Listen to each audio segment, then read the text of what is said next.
E aí, galera? Sabe aquele dia que você acorda pensando, hoje eu vou dominar o mundo, tipo um astro de Hollywood? Pois é, o Steven Seagal, nosso mestre das pernas quebradas e prova viva da expansão do universo, teve vários desses dias. Ele explodiu na fama mais rápido que pipoca na panela, mas também sumiu da telona mais rápido que o pudim da geladeira depois do almoço de domingo. A primeira vez que ele pisou num set de filmagem foi lá no Japão, em 1982, como expert em luta de katana para o filme The Challenge. Ele não só coreografou as lutas, como ainda levou a galera da academia dele para fazer figuração. Logo depois, mudou para Hollywood, talvez para descolar uns bicos de especialista em combate. A velha filosofia do Aikido. Deixa a vida te levar e crie suas próprias oportunidades. E não é que funcionou? Em 1983, o Seagal já estava metendo a mão nas cenas de luta do filme não oficial do 007. Um belo dia, um visitante ficou tão chocado e inspirado ao ver o Steven dançando com os alunos com aquela cara de paisagem, que pensou, esse cara tem que ir para a TV. E esse visitante não era qualquer um, era Michael Ovitz, um super agente de Hollywood. Ovitz, que não tinha nada de bobo, já botou as engrenagens para funcionar, financiou um teste de 5 minutos para o Seagal, levou a fita para Warner Brothers e a galera do estúdio pirou. Mas o que realmente fez a mágica acontecer foi a performance ao vivo do Steven ali mesmo, num dos estúdios da Warner. Ele trouxe os alunos e, pau, dominou geral, jogando a galera pra lá e pra cá como se fossem bonecos de pano. Os chefões da Warner estavam encantados e deram a ele o papel principal no filme de ação de 1988, Nico, Acima da Lei. E foi assim que a era de ouro do Steven Seagal começou.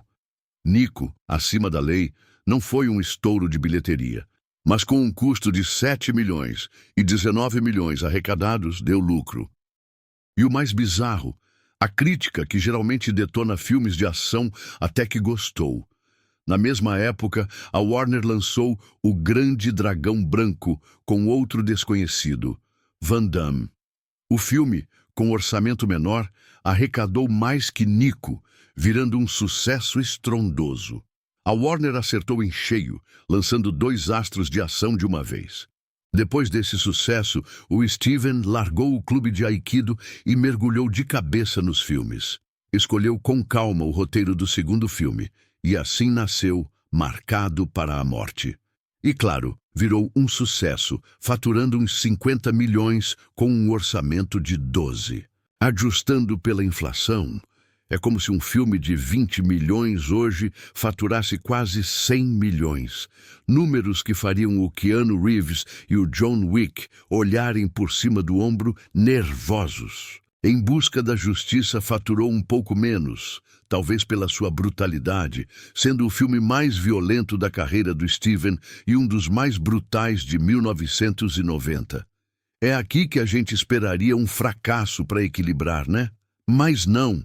O próximo filme do Seagal não só virou o maior sucesso de bilheteria dele, como também marcou o início de uma nova fase, a Era de Prata. E é aí que a coisa desanda de vez. A Warner Brothers comprou o roteiro de A Força em Alerta, Under Siege, originalmente chamado Dreadnought, por $1 milhão. Seagal recebeu um cachê recorde de 5 milhões, mas o papel exigia um sacrifício, cortar seu icônico rabo de cavalo. Ele tentou lutar, o estúdio ouviu educadamente e insistiu no barbeiro. O filme foi dirigido por Andrew Davis, que elogiava muito o Steven nos anos 80 e 90. 20 anos depois, a música mudou. Davis admitiu que nem queria dirigir A Força em Alerta por causa do astro, aceitando só porque ele apareceria em tela por apenas metade do tempo. Enquanto Davis ficou, Pamela Anderson, que quase foi escalada, não ficou. Segundo ela, foi convidada a deixar o grande astro ser um pouco ousado para conseguir o papel, e recusou. O papel foi para Erika Eleniak, colega de Baywatch. A Erika disse que o Seagal foi um cavalheiro, mas o Gary Busey discordou veementemente, afirmando que viu Steven tentar encurralar Erika várias vezes e interveio. As filmagens duraram 2 meses e meio. O público amou o filme. A Força em Alerta se tornou o filme mais caro da história, a não ter uma exibição para a imprensa. Virou um dos filmes mais bem avaliados do Steven e seu maior sucesso de bilheteria, faturando 157 milhões de dólares em todo o mundo, com um custo de 35 milhões. O boca a boca o impulsionou, tanto que afetou Duro de Matar 3, cujo plano original de salvar reféns em um navio teve que ser reescrito por ser muito similar. 5 filmes de sucesso seguidos é algo raro, mas essa facilidade acabou se virando contra o Steven, que desenvolveu um ego gigante e um complexo de diva. Depois de A Força em Alerta, ele decidiu que também era um diretor talentoso. A Fox ofereceu a ele a direção e o papel principal em Homem de Honra, com um orçamento de 30 milhões. Mas a Warner ofereceu algo melhor: qualquer roteiro, mais dinheiro e a sequência de A Força em Alerta. O Steven, esperto, negociou o orçamento de sua estreia na direção para 40 milhões, escolheu o roteiro de Em Terreno Selvagem e deu tchau para Fox. Mas descobriu-se que uma pessoa talentosa nem sempre é talentosa em tudo. A produção foi um desastre.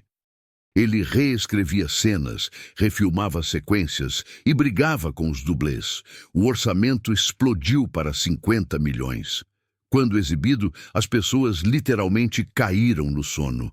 O filme Em Terreno Selvagem faturou apenas 39 milhões. Além disso, Steven ganhou sua primeira indicação ao Framboesa de Ouro em 1995, pior ator, pior diretor e pior filme, e levou como pior diretor. Observando o desastre, a Warner tirou o filme do lançamento internacional. Esse fracasso foi um ponto de virada.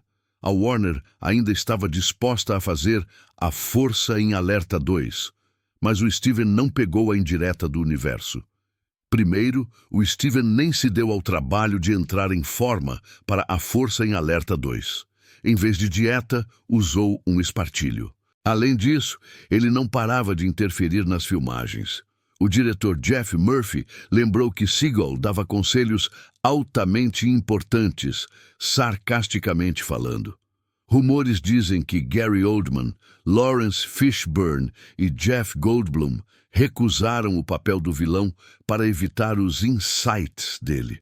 Originalmente, Gary Busey voltaria em A Força em Alerta 2, mas um produtor o contratou sem aprovação do Steven. Quando Steven descobriu, expulsou Busey e o produtor, supostamente pagando a Busey $750 mil do próprio bolso. Não à toa, Busey depois detonou Steven em entrevistas. Além disso, surgiram novas acusações de que papéis femininos eram dados a atrizes que concordavam em encontros com o ator. E para fechar, ambientalistas caíram em cima dele por repintar rochas em cena, obrigando a Warner a um acordo secreto. Durante a pós-produção, Seagal se recusava a sair da sala de edição, controlando tudo. O estúdio ignorou as reclamações e a versão final é a dele. O filme, lançado em 1995, perdeu para Apollo 13 e sumiu do top 10. Com 60 milhões de orçamento e 105 milhões arrecadados, o filme não foi considerado lucrativo. Mas Steven ainda podia se recuperar com decisão executiva. Mas a coisa desandou. A Warner trocou o roteiro de Decisão Executiva pelo de Forrest Gump, que eles achavam arriscado. Com 2 fracassos seguidos de Seagal, a Warner repensou, trazendo Kurt Russell como coprotagonista. Steven não gostou, brigando com a equipe e com John Leguizamo, que achava suas declarações hilárias. Nessa época, escândalos de Me Too e alegações de que Steven usava aikido na esposa explodiram. Kurt Russell ameaçou sair se Seagal continuasse. A Warner, em pânico, reescreveu o roteiro, removendo ao máximo o personagem do Steven. Ele tentou lutar, mas cedeu, pois precisava dos filmes restantes no contrato. Sua morte precoce foi filmada e o papel dividido.